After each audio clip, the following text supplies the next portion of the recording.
तुम्हारा नजर में दूसरा आ गई रही सो तुम्हार ध्यान कम हो गई बा क्या कहे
माता देखने से कहना कि फ्री नहीं करता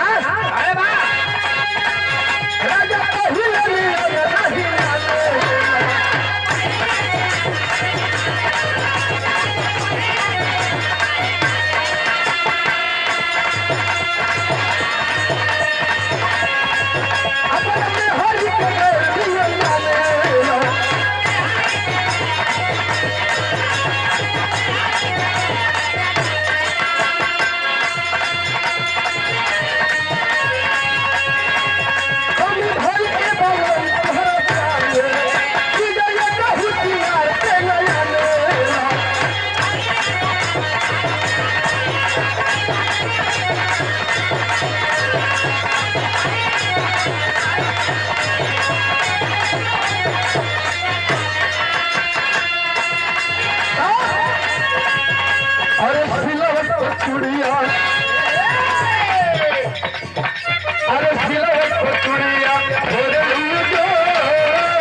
अपना